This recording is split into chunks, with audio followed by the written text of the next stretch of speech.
미국과 러시아는 더 이상 전통적인 순수 원자폭탄을 생산하지 않습니다. 현재 보유 중인 핵무기는 사실상 전량 수소폭탄이라고 해도 과언이 아닙니다. 이유는 명확합니다. 수소폭탄은 구조가 복잡하고 제조 난이도가 높지만 순수 원자폭탄에 비해 소형화에 압도적으로 유리할 뿐 아니라 폭발력 또한 월등하기 때문에 군사적 관점에서 다른 선택지를 고민할 이유가 전혀 없기 때문입니다. 핵 분열을 이용하는 일반 원자폭탄은 최대 수백 킬로톤 수준의 폭발력에 머무르는 반면 수소폭탄은 그 한계가 없습니다. 오늘 영상에서는 수소폭탄의 구조와 작동 원리에 대해 알아보겠습니다. 내용은 만만치 않은데요. 그에 비례하여 상당히 흥미롭습니다. 가능한 한 쉽게 설명할 테니 편안한 마음으로 감상하시기 바랍니다. 수소폭탄의 탄생 배경에는 태양과 별의 에너지원이 핵융합에 있다는 사실을 밝혀낸 물리학자 한스 베테가 있습니다. 그는 1939년 논문을 통해 초고온 고압 상태인 별의 중심부에서 수소 원자핵들이 결합해 헬륨 원자핵을 생성하는 과정에서 발생하는 질량 결손이 곧 별의 막대한 에너지원이 된다는 메커니즘을 규명했습니다. 그리고 이 논문은 당시 미국 원자폭탄 개발을 주도하던 시카고 대학교의 페르미 교수의 지대한 이목을 단숨에 사로잡았습니다. 당시 페르미 박사는 태양의 핵융합 현상을 폭탄에 적용하면 원자폭탄보다 훨씬 강력한 수소폭탄을 제조할 수 있을 것이라는 생각을 1차적으로 했던 것 같습니다. 그리고 스스로 다음과 같이 물었을 것입니다. 태양의 핵융합이 일어나는 코어에서의 온도는 수천만 도에 달하고 압력은 수백 기가파스칼에 이르는데 이것을 어떻게 구현하지? 그리고 그는 스스로 쉽게 해결책에 다음과 같이 다가갔을 것입니다. 폭탄 속에 핵융합을 일으킬 수 있는 수소를 얻고 그 내부에서 원자폭탄을 터뜨리면 순식간에 초고온과 초고압이 만들어져서 핵융합을 구현할 수 있지 않을까? 그리고 1941년의 어느 날 테일러 박사는 페르미 교수를 찾아가 대화를 나누던 중 그로부터 아주 흥미로운 가설을 듣게 됩니다. 앞서 언급한 수소폭탄에 관한 대략적인 아이디어였습니다. 당시 페르미 박사가 테일러 박사에게 제시했던 수소폭탄 관련 아이디어를 애니메이션을 통해서 보겠습니다. 페르미의 대략적인 제안에 따르면 수소폭탄 내부에는 또 다른 폭탄이 내장되어 있습니다. 그것은 당시 그들이 개발 중이던 원자폭탄이며 폭탄 내부에는 핵융합을 일으키는 연료 역할을 하는 수소가스 역시 함께 투입되어 있습니다. 폭탄 내부에 장치된 원자폭탄이 폭발하면 우라늄 235의 핵 분열 반응으로 엄청난 열이 발생합니다. 수천만 도 이상의 이 고온에 의해 폭탄 내부를 채우고 있던 수소가스는 더 이상 기체 상태를 유지하지 못하고 플라즈마 상태로 변하게 됩니다. 즉 수소 분자가 해체되어 양성자와 전자가 폭탄 내부를 가득 채우게 될 것으로 예상했던 것입니다. 만약 페르미의 구상대로 이 폭탄이 작동했다면 플라즈마 상태의 수소 양성자들과 전자들이 결합해 양성자 2개와 중성자 2개로 구성된 헬륨 원자핵을 형성하며 그 과정 중에 발생하는 질량 결손에 의한 엄청난 핵융합 에너지를 뿜어냈을 것입니다. 그러나 페르미의 구상은 원자폭탄을 사용한다는 점까지는 훌륭했으나 그것만으로는 핵융합을 발생시키기에는 역부족이었습니다. 이런 정도의 조건으로는 수소의 핵융합이 일어날 수 없으며 애초에 목표했던 수천만 도라는 온도에도 도달하지 못합니다. 그러나 페르미 박사는 일반 수소로는 핵융합이 일어나기 어렵다는 점을 예측했으며 일반 수소 대신 동위 원소인 중수소를 사용하면 핵융합 확률을 높일 수 있다는 아이디어를 테일러에게 제안했습니다. 오늘날 핵융합 발전에서도 일반 수소 대신 중수소와 삼중수소를 사용하는 이유는 바로 이 당시 페르미의 예측과 맥락이 같았습니다. 앞서 소개한 한스 베테 박사의 논문에는 엔리코 페르미의 통찰이 이미 반영되어 있습니다. 태양 중심부에서 수소가 헬륨으로 융합되는 과정 중 가장 큰 난관은 첫 단계인 양성자 2개의 충돌을 통한 중수소 형성입니다. 태양의 거대한 핵 내부에서 양성자끼리 끊임없이 고속으로 충돌하더라도 중수소 하나가 만들어지기까지 무려 1200억 년이라는 엄청난 시간이 걸린 만큼 확률이 희박하고 험난한 과정이기 때문입니다. 따라서 태양에서처럼 일반 수소로 핵융합을 시작하는 것은 현실적으로 불가능함을 알았기에 이들은 아예 중수소를 핵융합의 연료로 직접 사용하여 이 난관을 우회하기로 아이디어를 떠올린 것입니다. 또한 과학자들은 중수소와 삼중수소를 함께 사용하면 핵융합 효율이 극적으로 높아질 것으로 내다봤습니다. 이러한 예측은 오늘날 현실이 되어 현재 모든 수소폭탄과 인공 핵융합 발전은 일반 수소 대신 중수소와 삼중수소의 혼합 연료를 기본적으로 채택하고 있습니다. 핵융합 연료에 대한 예상은 대략적이나마 적중했지만 수소폭탄 개발을 밀어붙였던 테일러 앞에는 또 다른 벽이 가로막고 있었습니다. 핵 분열을 일으키기 위해 터뜨린 원자폭탄의 에너지 중 상당 부분이 핵융합 반응을 유도하지 못하고 대부분 폭탄 밖으로 낭비되어 빠져나간다는 점입니다.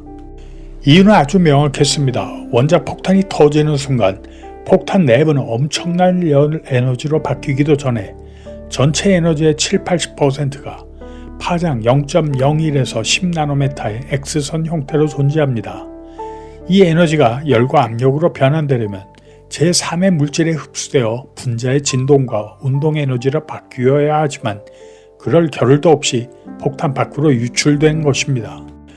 그러므로 수소폭탄 내부에서 막대한 에너지를 분출하는 원자폭탄이 터지더라도 그 에너지의 대부분은 X선 형태로 폭탄 밖으로 빠져나간 뒤 대기 중에 흡수되어 주위의 온도를 높이고 압력을 생성하는 데 허비될 뿐 내부의 수소 핵융합을 발생시키는 데는 아무런 도움이 되지 못하는 것이었습니다. 결국 슈퍼폭탄이라는 개념으로 불렸던 소기 수소폭탄 아이디어는 이러한 기술적 난관에 가로막혀 좀처럼 돌파구를 찾지 못하고 있었습니다. 1942년부터 시작된 수소폭탄 개발은 테일러 박사의 엄청난 열정에도 불구하고 해결하기 어려운 기술적 문제와 일부 과학자들의 반대에 부딪히면서 좀처럼 진전을 이루지 못한 채 교착 상태에 빠져 있었습니다. 그리고 이러한 답답한 상황은 1950년까지 계속되었습니다. 그러나 급격한 상황 변화의 계기는 1949년에 찾아왔습니다. 소련이 원자폭탄 개발에 성공한 것입니다. 미국보다 개발에 오랜 시간이 걸릴 것이라는 예상을 깨고 빠르게 미국을 추격한 것입니다. 이에 충격을 받은 당시 트루만 대통령은 1950년 초 수소폭탄 개발을 명령했습니다. 그에 따라 원자폭탄과는 비교 불가할 정도로 막강한 파괴력을 지닌 수소폭탄은 결국 지구 파멸의 문을 열 것이라는 두려움 속에 개발을 반대하던 원자폭탄 개발자들의 목소리도 잦아들었습니다. 그리고 수소폭탄 개발을 위한 인력 보강이 순식간에 이루어졌습니다. 그리고 이때 보강되었던 인력 중 하나가 울람 박사였습니다. 흥미롭게도 그는 순수 수학으로 박사 논문을 쓴 말 그대로 수학자였습니다. 그가 수소폭탄 프로젝트에 합류한 지 불과 1년 만에 테일러의 슈퍼 개념으로는 수소폭탄을 만들 수 있는 조건을 형성하지 못한다는 주장과 함께 2단계 폭발이라는 새로운 수소폭탄 설계 개념을 내놓게 됩니다. 지금 보시는 것이 1951년 3월에 울람이 작성하여 연구소에 제출한 보고서이자 제안서입니다. 이 보고서에서는 수소폭탄 제조의 핵심 내용이 총망라되어 있었습니다. 당시 제안된 개념의 상당수는 현재 수소폭탄에도 그대로 사용될 만큼 완성도가 높았는데 주요 개념을 요약하면 다음과 같습니다. 그가 제안한 수소폭탄의 내부는 크게 두 부분으로 나뉘어 있습니다. 1차 폭발을 일으키는 1차 핵분열 기폭 장치와 그 폭발을 통해 핵융합을 유발하는 부위로 양분됩니다. 가장 먼저 플루토늄을 원료로 사용하는 핵폭탄이 폭발을 일으키면 앞서 설명했던 엑스레이가 빛의 속도로 사방으로 분출됩니다. 이 과정에서 눈여겨봐야 할 것들이 있습니다. 첫째로는 영상 앞에서 설명한 것과는 다르게 엑스레이는 외부로 빠져나가지 못하고 폭탄 외벽에 반사되어 핵융합을 유발하는 부위로 집중됩니다. 이런 차이가 나는 점은 명확합니다. 폭탄의 내부 물질을 엑스레이를 잘 반사시키는 물질로 제작하면 이런 효과를 얻을 수 있게 됩니다. 또 다른 의문은 내부에서 원자폭탄이 폭발하는 엄청난 충격 속에서 외피가 단순한 변형을 넘어 산산조각 나지 않고 어떻게 X선의 반사 및 유도 경로를 온전히 유지할 수 있었는가에 하는 점입니다. 그 이유는 간단합니다. 원자폭탄 폭발로 인한 물리적 충격파나 팽창 압력이 도달하기도 전에 빛의 속도로 나아가는 X선이 훨씬 먼저 외벽에 반사되어 핵융합 연료 부위로 집중되기 때문입니다. 구태여 비유하자면 번쩍이는 번갯불이 보인 후 뒤따라서 천둥 소리가 들리는 것과도 유사합니다. 이러한 과정을 통해 핵융합 연료 부위로 집중된 X선은 주위를 감싸고 있는 다공성 폴리스타이렌에 흡수됩니다. 고에너지 X선을 흡수한 폴리스타이렌은 순식간에 고온의 플라즈마 가스로 변하면서 막대한 열과 함께 내부 압력을 폭발적으로 상승시키게 됩니다. 그럼에도 이 단계만으로는 핵융합을 일으키기에 온도와 압력이 모두 부족합니다. 그렇기 때문에 폭탄 내부에는 플루토늄 스파크 플러그라고 불리는 또 하나의 소형 핵 분열 장치가 깊숙이 심어져 있습니다. 비록 1차 핵폭발에서 발생한 고온과 고압만으로는 핵융합을 직접 일으키기는 부족하지만 중앙에 플루토늄 스파크 플러그를 핵 분열시키기에는 충분한 조건을 제공합니다. 이번에는 다른 그림으로 이 과정을 다시 설명해 보겠습니다. 여기 1차 폭발을 일으키는 원자폭탄이 있습니다. 그리고 하단 중심에는 조금 전에 설명했던 2차 폭발을 일으키는 플루토늄 스파크 플러그가 위치해 있습니다. 스파크 플러그 주변에는 핵융합 연료인 중수소와 삼중수소가 배치되어 있으며 이 연료들은 내구성이 뛰어난 우라늄 금속통에 수납되어 있습니다. 1차 핵폭탄이 폭발하면 핵분열 에너지는 엑스레이라는 짧은 파장의 포톤 형태로 방출되며 엑스레이를 반사하는 물질로 구성된 폭탄 외피의 특성에 의하여 방출된 엑스레이는 스파크 플러그와 수소를 담고 있는 우라늄 컨테이너에 집중됩니다. 1차 핵폭탄과 수소를 담고 있는 폭탄의 내부 구조 역시 엑스레이가 수소를 담고 있는 컨테이너에 집중되도록 타원 형태로 설계되어 있습니다. 핵융합 연료를 담고 있는 컨테이너에 집중된 엑스레이는 컨테이너 주변을 채우고 있는 폴리스타이렌에 흡수되면서 폴리스타이렌의 구성 요소인 탄소와 수소 플라즈마가 형성됩니다.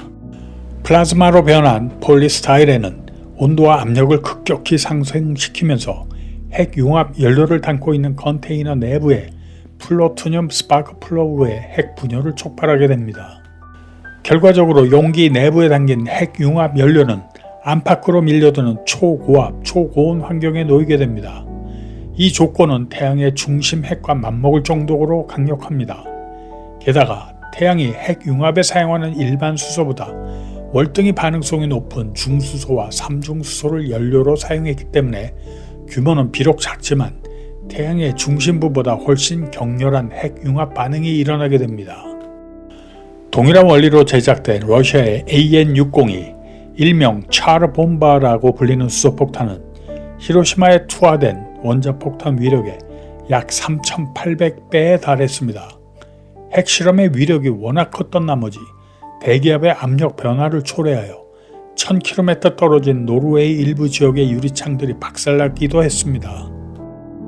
원자폭탄의 경우 무작정 폭발력을 키울 수 없습니다. 히로시마에 투하된 원자폭탄의 약 35배 정도가 최대 위력이며 그 이상이 될 경우 불안전 폭발이 발생하는 한계가 있습니다. 그에 반하여 수소폭탄은 그러한 제한이 없습니다. 앞서 예로 들었던 러시아의 짜르 봄바의 수백 배도 얼마든지 가능합니다. 서울보다 수십 배 큰 대도시도 완전히 증발시켜버릴 수 있는 위력을 이론상 얼마든지 낼 수 있습니다. 말 그대로 증발입니다. 건물이 쓰러지는 것이 아니라 물질이 원자 단위로 분해되어 사라진다는 의미입니다. 그러한 가공할 폭발력을 구현할 기술은 이미 존재하고 있습니다. 오늘은 여기까지입니다. 안녕히 계십시오.